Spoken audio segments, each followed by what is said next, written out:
इस कहानी को जानने के लिए हम कुछ समय पीछे चलते हैं। महाभारत काल से पूर्व, आज से लगभग 7000 से 9000 वर्ष पूर्व हम पीछे आ चुके हैं। चंद्रवंश के राजा नहुष के पुत्र ययाति का विवाह असुरों के गुरु शुक्राचार्य की पुत्री देवयानी से हो रहा है। विवाह के बाद देवयानी के साथ उसकी सखी शर्मिष्ठा भी दासी के रूप में राजभवन आ चुकी है। शर्मिष्ठा भी राजभवन में रहकर देवयानी और महाराज की सेवा में लगी रहती है। कुछ साल बीतने के बाद राजा ययाति शर्मिष्ठा की सुंदरता पे मोहित होने लगे हैं और शर्मिष्ठा भी उन पर आकर्षित होने लगी है। एक दिन राजा ययाति शर्मिष्ठा के कक्ष के सामने से गुजरते हैं। तभी शर्मिष्ठा उनके सामने आकर खड़ी हो जाती है और कहती है, मैं आपसे पुत्र प्राप्ति की इच्छा रखती हूँ।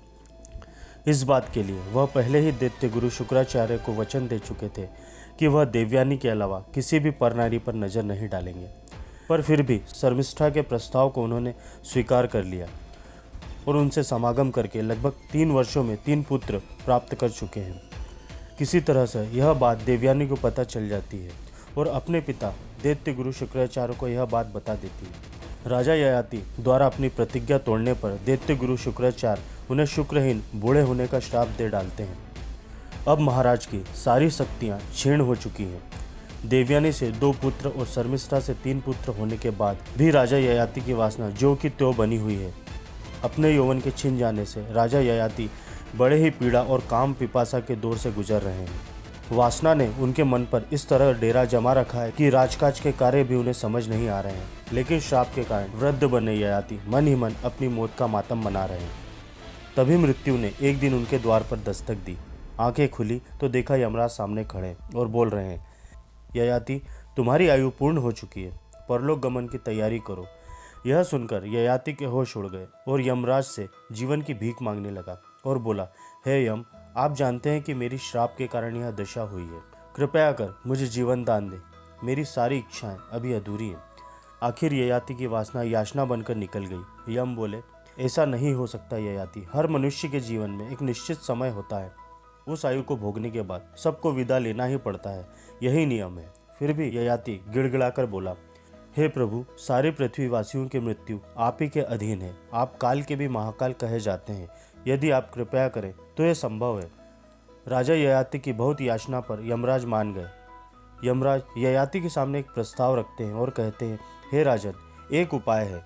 अगर तुम्हारे पुत्रों में से कोई एक पुत्र अपना यौवन तुम्हें दे दे तो तुम सुखपूर्वक जीवित रह सकते हो और अपनी अधूरी इच्छाएं पूरी कर सकते हो। यह सुनकर विषयों के चिंतन में लिप्त और मन का गुलाम राजा ययाति अपने ही पुत्रों से अपने यौवन की भीख मांगता रहा। अधिकांश पुत्र इस अवस्था में वासना के वशीभूत होकर अपने पिता को दुत्कार कर अपना यौवन देने से मना कर देते हैं। किंतु राजा ययाति की दासी शर्मिष्ठा के छोटे पुत्र पुरु को अपने पिता की अवस्था पर दया आ जाती है और अपने पिता को यौवन देने को राजी हो जाता है। पुरु का त्याग देखकर यमराज को बड़ा ही आश्चर्य होता है और यमराज पुरु से इसका कारण पूछते हैं। तब पुरु कहता है, सांसारिक भोगों की आसक्ति ठीक नहीं है, क्योंकि मैं अपने ही पिता की दशा देख सकता हूँ और कल यह दशा मेरी भी होनी ही है।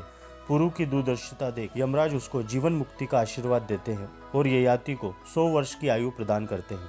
100 वर्ष बाद यमराज फिर लौटे और देखते हैं राजा ययाति कई रानियों के साथ सैकड़ों बच्चे पैदा करने के बाद भी अतृप्त दिखाई देता है। ययाति फिर से अतृप्त इच्छाओं की पूर्ति के लिए जीवन दान देने के लिए याचना करने लगता है। यमराज ने फिर से वही प्रस्ताव रखा। एक बार फिर से कई पुत्रों में से एक पुत्र अपना यौवन देने के लिए तैयार हो जाता है। इस प्रकार यह प्रसंग 10 बार घटित होता है। राजा ययाति अपने 10 पुत्रों के यौवन से 100 वर्ष करके 1000 वर्ष पूर्ण कर लेता है। जब 1 सहस्त्र वर्ष तक भोग में लिप्त ययाति को तृप्ति नहीं मिली तो विषय वासना से उसे घृणा हो गई। जब अंतिम बार यमराज का आगमन हुआ तब राजा ययाति ने पश्चाताप व्यक्त करते हुए यमराज से कहा, भोगों को हमने नहीं भोगा बल्कि भोगों ने ही हमें भोग लिया। हमने तप नहीं किया बल्कि हम ही स्वयं तप तो हो गए। काल समाप्त नहीं हुआ पर हम ही समाप्त हो गए और तृष्णा कभी जीर्ण नहीं हुई पर हम ही जीर्ण हो गए। हे देव, भोग और वासनाओं के कुचक्र में फंसकर मैंने अपना अमूल्य जीवन व्यर्थ ही बर्बाद किया और इस तरह पश्चाताप करते हुए अपनी बची हुई आयु अपने पुत्र को देकर वन में तपस्या करने चले गए। धन्यवाद।